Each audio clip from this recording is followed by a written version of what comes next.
Welcome to On Air, a podcast from the AIR community. The community organizes and coordinates researchers studying all aspects of B and T cell receptor repertoires. The podcast is supported by the Antibody Society. For more information, please go to antibodysociety.org. This podcast has a special focus on clinical use of the adaptive immune receptor repertoires. We will look at how repertoires are currently used in the clinic and also discuss different opportunities where repertoires can be a great addition, the reasons why we are just not quite there yet, and how to overcome the obstacles. We are happy that you joined us for this episode of On Air. Welcome to the 11th episode of On Air, the podcast of the AIR community with a special focus on clinical use of the adaptive immune receptor repertoires. Today we will discuss software as a medical device with Xenophon Papademetris from Yale University. Hello, Xenophon. Hello, good to meet you both. Good to be with you. Xenophon is Professor of Biomedical Engineering and Radiology and Biomedical Imaging. The podcast is hosted by me, Ulrik Stervbo. And me, Cheng Ding. Hello, everyone, and welcome. So, Xenophon, we always like to get to know our guests a bit more and hear about how did they get interested in what they are working on. So for you, medical software, and a little bit about your journey, about how in your career, how you got to where you are. Yeah, no, that's a good question. It's hard to know. So I was working on a PhD, my research in medical image analysis. So I started working on medical images. And medical image analysis is a very computationally intensive area, and we have to write software to capture some of our ideas. I think the first time I had to seriously write something, I was working on a cardiac deformation estimation project, and I needed colleagues in cardiology to outline hearts on MRI images. And there were no tools for that, so we had to write the tools. So that was probably my first major project. I mean, I had been programming since I was 14, so I have some exposure to software earlier than that, but the first real big project would be probably at the start of my PhD thesis. And things just stayed like that. You know, we develop tools, we want people to use them. So if you want people to use your tools, you have to package them into something that they can use. And so that's how my software and my research life have gone hand in hand, essentially. Did you get first interested in software or more in the science? It's a good question. I guess I probably did software before I did science. I'm thinking back in high school, I had a computer and I learned to program it. And, you know, if you do electrical engineering, computer science, which was my undergraduate and graduate, the two are not that different, right? I mean, it's not like in biology where software is something that's completely unrelated. Yeah, that's to your true. studies. For us, it was the same thing, basically. So for us in the AIR community, we're all very excited and optimistic about the utility of TCR and BCR repertoire in the clinical setting. However, most of that interpretation of TCR and BCR repertoire information requires a lot of computational analysis or software, AI, ML support, whatever you want to call it. We know TCR and BCR repertoire analysis isn't something that you've directly worked on, but given that you're one of the foremost thought leaders in the software as a medical device field, the AIR community thought that we could really benefit from your expertise in developing medical software and getting it through the regulatory process. And today we're hoping at a high level to kind of cover a little bit about that regulatory process of a software as a medical device, and sort of thinkings around how it impacts the design and development of the software. But maybe we can first start off with, what is the regulatory process for software? Yeah, so I mean, disclaimers aside here, everybody here is an expert on a small piece of the puzzle. So I'll try to share some of my knowledge, probably a lot of my ignorance while we go through it. So if you look at the regulatory process for software, fundamentally software that would be used to either diagnose or treat a patient gets classified as a medical device. And that's a technical term, which means that you have to get some sort of clearance of approval. Those are technical terms we don't need to worry about, before you can sell, before you can put your software on the market. And that is sort of the core of it. So if you look at agencies like the FDA, they're sort of drugs, biologics, and devices. So software is neither a drug nor a biologic. So by default, it comes under the same area as any other hardware medical device that you can think of. So that's kind of the beginning of the process. You are under those rules, which means that both the process of creating the software has to be done in a manner that's compliant with those rules. There are sort of requirements at the submission phase. You have to document your design, your testing. And after you get permission to go to market, you also have to have a process, depending exactly on what you're selling, to monitor the software and to provide updates and feedback. So it's a whole, so the story starts at the start of the thinking about what the software is going to be, and it ends, and does not end until the retirement of the software. So the medical device manufacturer has to support their products. And now we're getting even more guidelines on cybersecurity and, the need to be updating. So it's the whole process is covered by the regulatory system, not just the actual testing of the software, which is one of the common misunderstandings from outside.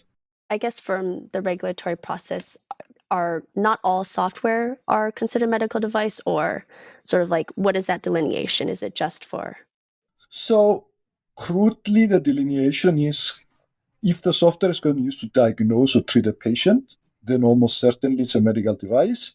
There are all kinds of gray zones. There's something called clinical decision support, which is software to help a doctor arrive at a decision that theoretically they could have arrived on their own without software. There's a lot of gray zones, things that you would see on the various app stores for healthy lifestyles and diet and exercise. Those typically are not medical devices. But in general, the closer to get to something that involves diagnosis or treatment, the more definite you are in the medical device category. Gray zones aside, which will always exist in regulation. But can you go a little bit more into details with this clinical support that you mentioned, software as clinical support? So what exactly does this entail? So there's a little bit of a controversy right now, actually, because the FDA's latest guidance on it seems to be tightening up what is not covered under the medical device. But let's take an example. You have a doctor here, and they have a patient. They have 5 measurements, let's say, or 5 symptoms. And there are accepted guidelines, perhaps from a professional society, that says, well, if this is greater than this, and this thing is smaller than this, and the patient is of a certain age, you prescribe drug A, but if it's this scenario, you prescribe. So those guidelines exist. So theoretically, clinical decision support software would be something that takes those inputs and implements those guidelines and outputs the suggested treatment or drug to prescribe to the patient. So theoretically there, the system is just helping a doctor do something that they could have done on their own given enough time. So it's a time-saving device as opposed to doing some measurement or some machine learning that the doctor couldn't have done on their own. So theoretically, it's transparent to the doctor, it's lower risk, it's there to help, but not to make decisions in any way. But people were using this category to get all kinds of other things through the system. Oh, this is all. And the FDA just came out with guidance in September that sort of tries to tighten this up. Now, who's right, who's wrong? There are arguments that the FDA has gone too far compared to what the original legislation intended. And, that's as far as I can get into this. I'm not a lawyer, so I'll let them figure it out. They'll tell us. Does that mean then that this clinical support software, it's also more simple? Because it sounds like a lot of if this, then that, if this, then that, if this, and so on. Yeah, I mean, it's meant to sort of do what a doctor could have done. It means that the doctor should be able to understand all the steps. The FDA has also some subcategories in the latest guidance about there should be time. This shouldn't be for an urgent decision. But again, we're now into gray zones here that the lawyers will have to sort out over time.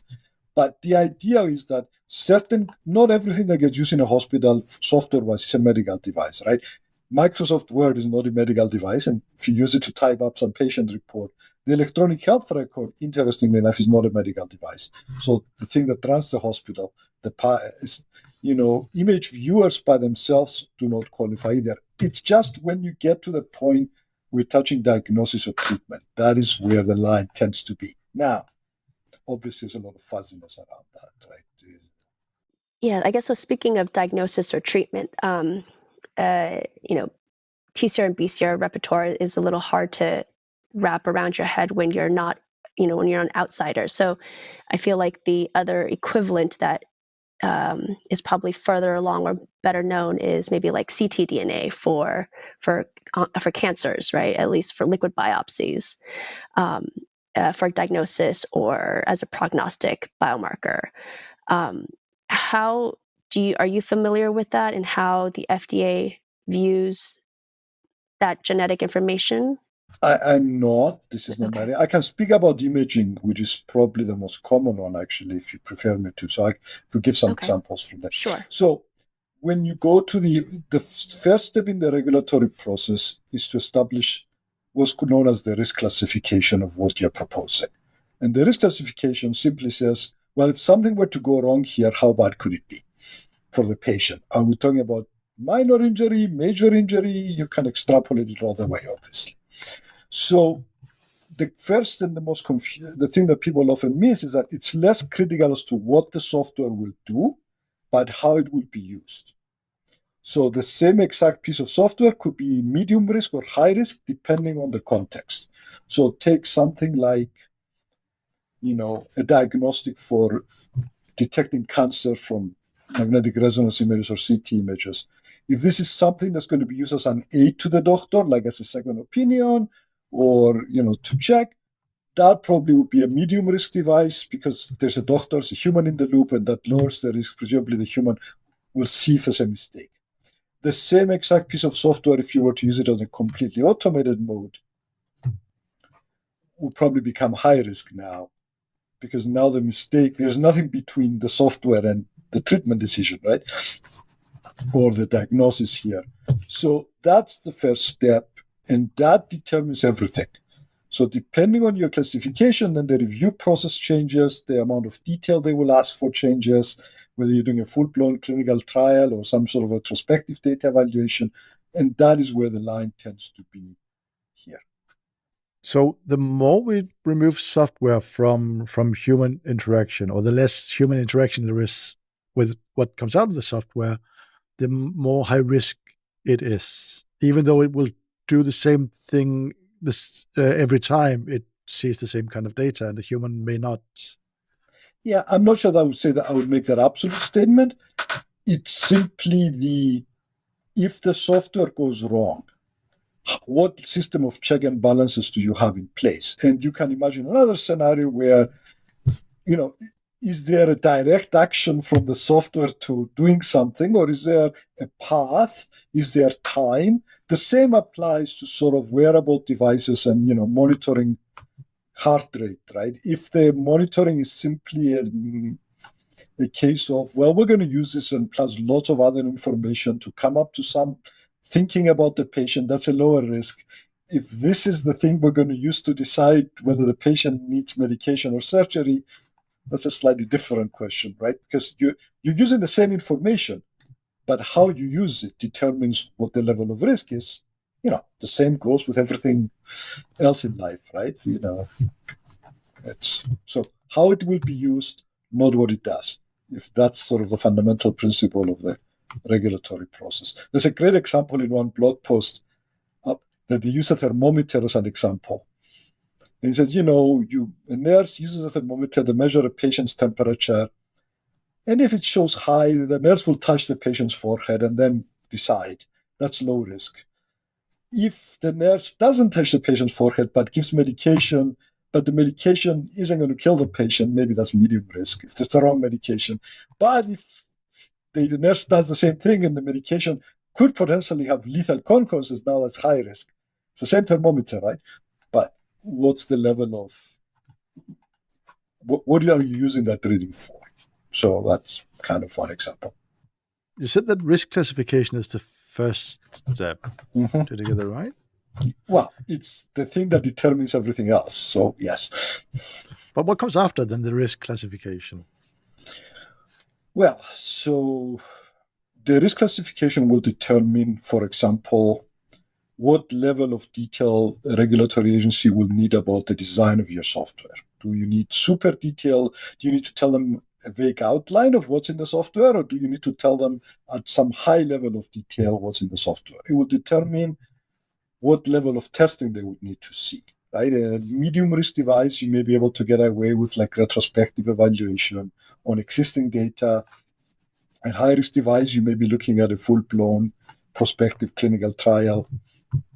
to verify. So it affects those things. It affects the process they use.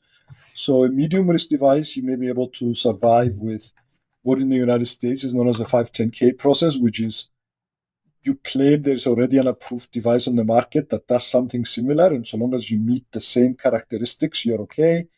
In a high-risk device, you're now on your own, and you have to prove safety and effectiveness directly, not just equivalence. So the process gets a lot more expensive and a lot more involved. So the majority of software tends to go through the medium risk process, which means that, human in the loop and all kinds of things to reduce that. But not everything, obviously, right? I mean, there are things that if you have a piece of software, especially when the software is tied to hardware explicitly, right? Something that's running on a pacemaker. Now, all of a sudden, there's no human in the loop, right? The pacemaker has to operate. So now you are into a high risk. Or if the software is going to be used to administer therapy directly, now your safety profile goes up and they may need more details. So just like everything else, right? If you're doing something that's more critical, we'll ask more questions. Well, if you're doing something less critical, we'll ask fewer questions. That's typically how it works. And the FDA decides the risk classification. Yeah. I mean, you apply and they negotiate and you go back and forth. Because I imagine everyone would then like to be low risk classification. I mean, in the medical device world, goal number one is to be able to figure out that there's a predicate on the market, right? Somebody has done something similar that would claim that what we're doing for regulatory purposes is at least the same as them. We're going to do it better. We're going to have more features, but fundamentally it's the same, which means they have some notion of the universe. If you're proposing something new, then it becomes a challenge. You have to sort of explain why this is not high risk. And there is a process. The FDA has something called the de novo process for newer things that are not as high risk. And so you can go through that. It's a little more involved than the 510K, but it's not it's not the same. And once one of those things goes through, then somebody else could use your device as a predicate and say, okay, if I prove something in this category, we're not doing anything new. So it's a legal system based on precedents, right? It's the same as sort of the common law American British legal system in some ways. That once you bless something, then something that's similar should also be okay by extension. But those are, of course, always a little bit in flux, right? The rules go.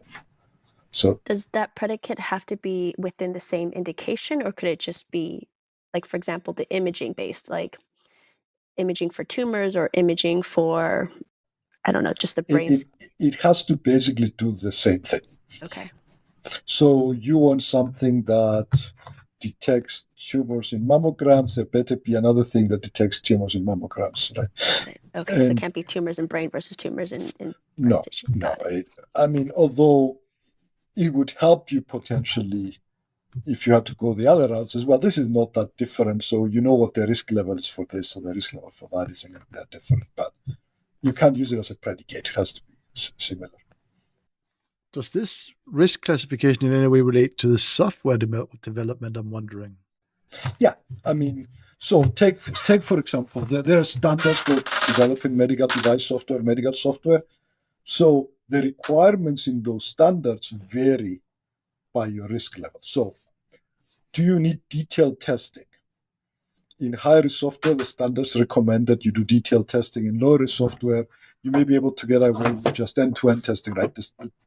Just have users test it, but you don't necessarily tell them every little piece of this has been tested independently. Now, most software engineers would like to do that anyway, but I'm just pointing out that there was. Or what level of detailed design, so if you think about software, right? Software is just a series of blocks, like a flow chart.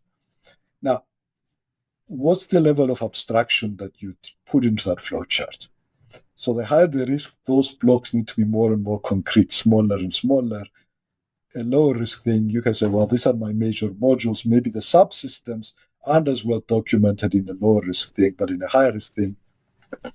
So it affects the level of detail in your work, the level of testing, the level of design, and obviously what data they would like to see in order to say, yes, this flies, right? It's the same. It's all of a piece. So it affects the whole story. It affects what level of support you need to provide. The entire quality process is just at a higher level then. And it's the same if you think about testing treatments in a hospital, right? Something that's external is going to be a lower risk. Something that you're testing a new drug, all of a sudden the requirements go higher, right? It's all of a piece. If we can take a step back, so if we're thinking about like sort of a scenario play, is if we're thinking about developing a software that has diagnostic purposes, right? So AIR sequences, probably the low-hanging fruit is diagnostics. It's already being used for hematological malignancies. If we were just starting, what would that process be like? How would you think about it if we were students? Well, first I would want to see that you're comfortable on the science, right? You know that this thing works, and there have been studies that demonstrate that this thing works. Like before you even worry about a product, right? Okay, sure. We can use the example, right? So for hematological malignancies, right, these are B cells that are, hyperproliferative. So, and then when we're looking at just the B cell receptor, we can identify that patient because there's an increased number of those sequences that patient has that cancer. So currently the clinical setting is for some leukemias and lymphomas, the sequences themselves, or sort of the higher frequency of those sequences tells a physician that that patient most likely has, that leukemia or lymphoma. And then the loss or decrease of that frequency of those sequences then suggests that patient no longer has that disease, which is then considered, right, they've as a diagnostic is that they've met the minimal residual disease criteria and they no longer have that cancer. They're cancer-free. And there's plenty of research around that.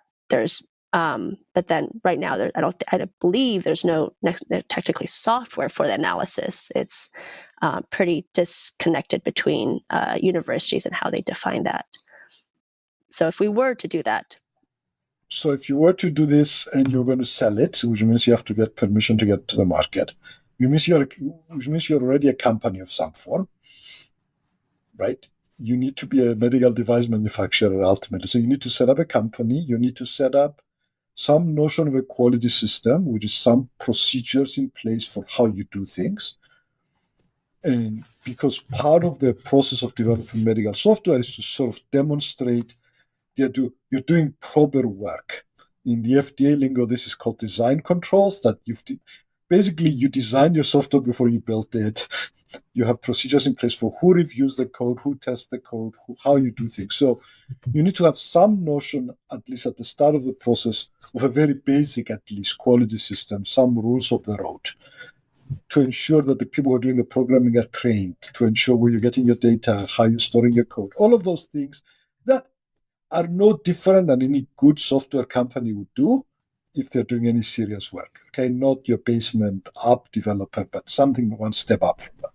So you start there, and then you identify, if I were thinking about designing a piece of software, who my users are and what is the use case, the fundamental question, right? My user is some person who has some qualifications, presumably, and some level of what the use case. The software will do what? It will take these inputs and generate these outputs, crudely speaking.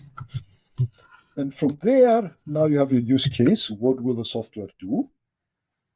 You check with your favorite regulatory person if this is a medical device or if you can sneak it in under some other category. If you can, then maybe everything I told you about having quality system is unnecessary, but maybe you should have it anyway. And then based on that use case, you begin to design the software, the usual software process. What are the requirements? What does the software need to do? It needs to be able to read data from this scanner. It needs to compute this. It needs to output this. And then you start designing and building the software. And it's a standard software engineering lifecycle.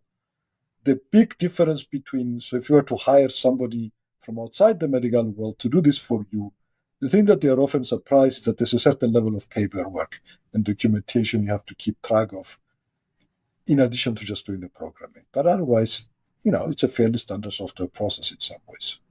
But then meeting with the FDA, taking it in terms of defining that review process and what the... So the FDA for people who are starting we'll actually meet with people early in the process and do and review informally and give advice. So there are processes in place. You can request a meeting with the FDA, tell them what you're thinking, tell them what your proposed testing plan is, and they will be helpful, and they will work with people to sort of establish some guidelines.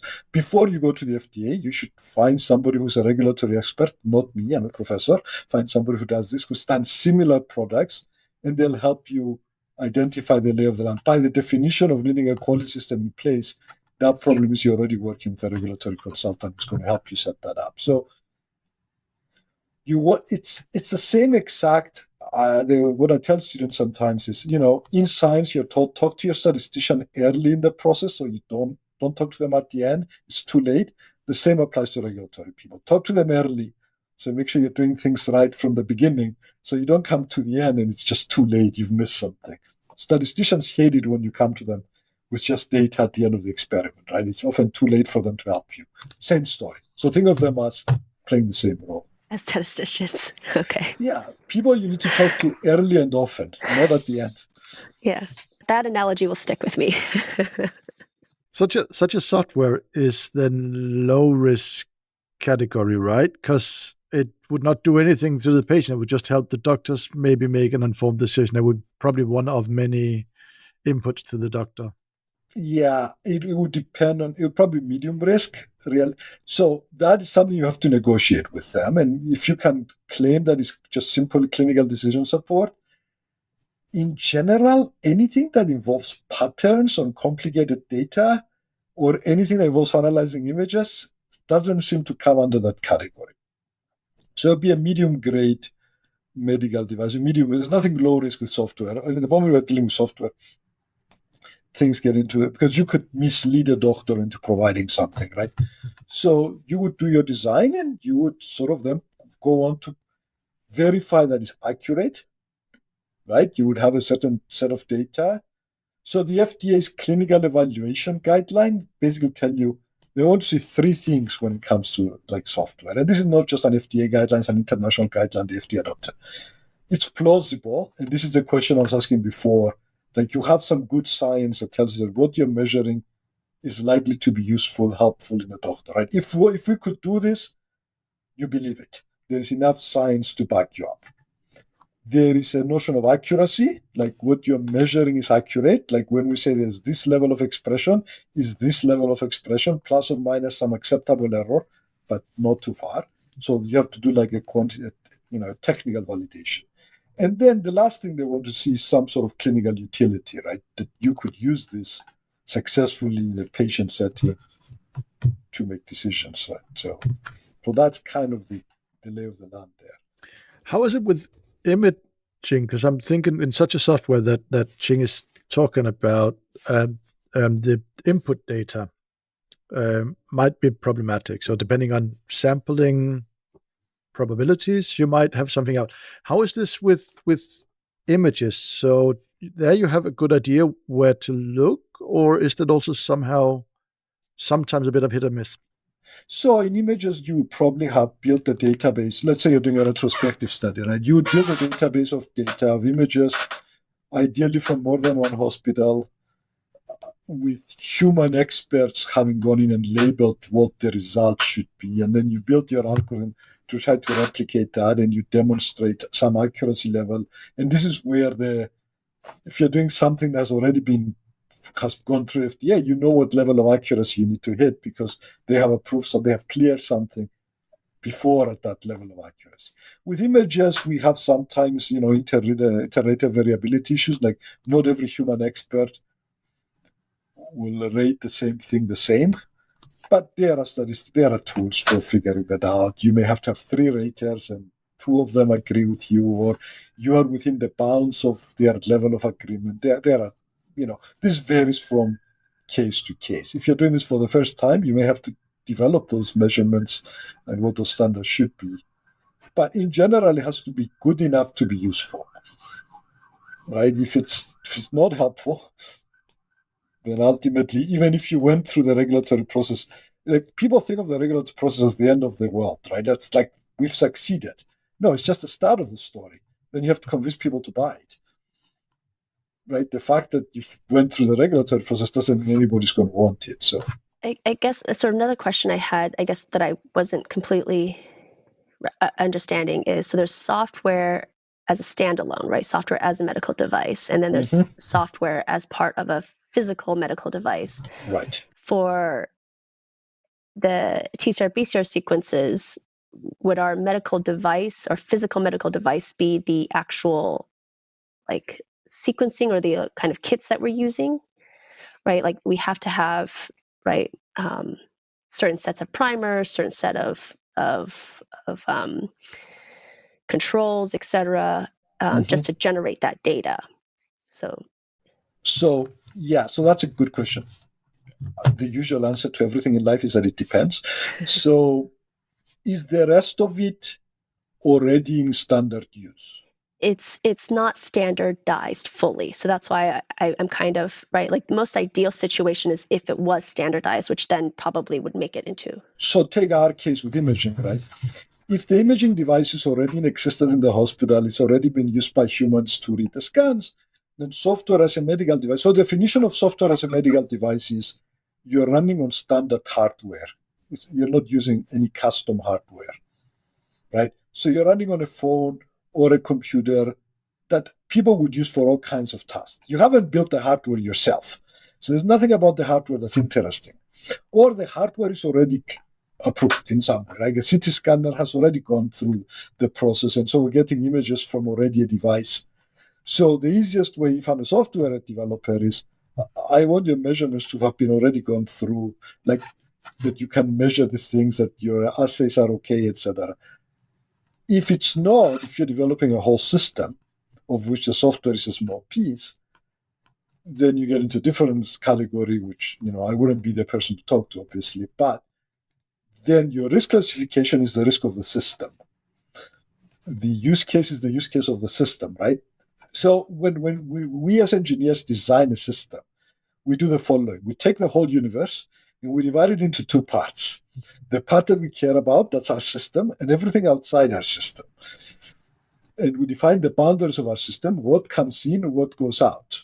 And we are responsible for what's inside, and we trust the rest of the universe for the rest of it, right? So if I'm writing software, I assume that the images are acquired by somebody, and I'm giving you a diagnosis that a doctor will take and do something. If now I'm designing the hardware as well as the software, now my system is software plus hardware, and my input is a patient potentially, and my output is something else. So it depends on what the boundaries are, how accepted the other things are in a situation, and it gets complicated quickly the moment. If you're doing both chemistry and software, things get a little bit more interesting, and not quite something I could talk to you with any kind of knowledge here.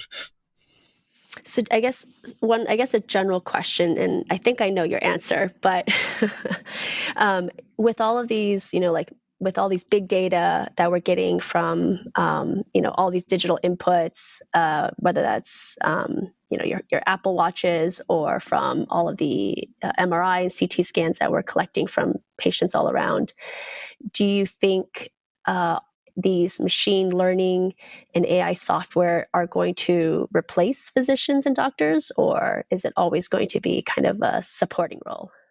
I mean, for some tasks, probably. For everything, I mean, it depends, right? Again, there's always in medicine, in the United States in particular, as I'm sure you're well aware, we have issues of liability too, right? Whose liability is it? And that probably, at least for the foreseeable future, it means that all of the stuff is going to end up as an aid to a doctor, something to help them, as opposed to something that will replace them. Because somebody always has to look at it to make decisions. But how much the doctor does and how much the computer does, that balance may change over time. So then in the future, far future, what do you see how software is in the medical software plays a role in the healthcare system? Yeah, I mean, look, if you think about what we do with software tools or any tools in medicine, we're trying to do one of three things. At least that's what I tell my students, which may not be super accurate, but let's go with this. We're trying to do things better, right? Something that we can't do right now, and we want to do prognosis as opposed to just diagnosis. I want to do some focused. Better is one category. Cheaper is another category, right? We're able to do the same thing, but at lower cost. And maybe the third category, which is related to cheaper in medicine, is we're trying to let a less trained person do the same task as a more trained person because we make it easier to do. And so you don't need, the world's foremost radiologists to look at a particular kind of scan. Maybe a less trained radiologist who's still a very well-trained person, but maybe not as trained as, maybe a top 20% radiologist as opposed to top 1% radiologist can use the tool to arrive somewhere. So in that sense, if you look around hospitals, a lot of what medical software is used for right now tends to be efficiency improvements and like very low-hanging fruit that could have to help optimize the flow of patients through and to optimize a lot of the measurements and to allow doctors to have information when they need it and to assemble information. And those things, if you take your average software engineer and take him to hospital, the first reaction is the reaction of my students when they go see what happens in practice. They want to pull their hair out. Like, you mean they don't do this already? But the reality of the healthcare system is that, no, we don't do this already for all sorts of reasons and complications. And so there's lots of low-hanging fruit there. And then it would progressively be, in radiology, we're seeing a lot of tools to help do, computer-aided diagnostics. That's one area we're seeing a lot of uptake. If you look at what the FDA has cleared in terms of machine learning, the great majority of it is radiology applications, right? Pathology applications are coming. Similar idea, we read images, and there are other things that are coming along as well. But I think the beginning will be, helping doctors and making them more efficient. As we understand when to trust it and when not to trust it, when it fails, what are the failure cases? And we know that machine learning algorithms can fail in surprising ways sometimes. And so I'm not sure we're going to be ready to trust them 100% for critical issues. On the other hand, if you're talking about a scenario where we have no medical care in a particular part of the world, maybe something that fails occasionally is better than nothing. So it's your standard risk-benefit analysis, like what happens if something goes wrong? Is it better than the alternative? And, we will find out soon enough. But, there's a lot of hype, obviously, Jim, right? And, the hype is overblown, obviously. I mean, we joke that in our field, machine learning is kind of like what stem cells is to biology. Like, finally, outsiders want to talk to us. There's a lot of hype that it will solve every problem known to man. And just like stem cells, there have been successes and failures. I think machine learning is going to have similar stories when we look back 20 years from now and say, oh, we were really optimistic about this. So if I should make a conclusion for this podcast, then I would say it's all about risk classification. It's all about making medical software better, cheaper, and easier to use. Is that about right? Yeah, and with risk classification comes risk management, right? Being aware of the fact that things will go wrong and having processes in place to manage that risk and understanding when that risk is acceptable and when that risk is unacceptable. And if the risk is unacceptable, then we don't do it. And if the risk may start out as unacceptable, but we have ways, checks and balances, humans in the loop, or whatever techniques we have to lower that risk to a level that's acceptable for human use, for liability, for everything, right? It's the same story for everything as well. And this brings us then to the end of the 11th episode of On Air, the podcast of the AIR community with a special focus on clinical use of the adaptive immune receptor repertoires. The podcast is supported by the Antibody Society. Please go to the website antibodysociety.org to get more information about our sponsors. If you have any comments or questions, drop us a line at onair@aircommunity.org or tweet using the hashtag onair with 2 Rs. Xenophon has a book out if you want to hear more about medical software. It's called Introduction to Medical Software, Foundations for Digital Health Devices and Diagnostics. Okay, thank you. We will return in 1 month's time with more thoughts on the clinical use of AIR sequencing. All links and contact information are in the show notes below. The podcast is edited by Abdul Aziz of the comedy podcast Spout Lore. Thank you for listening to On Air. Bye-bye now.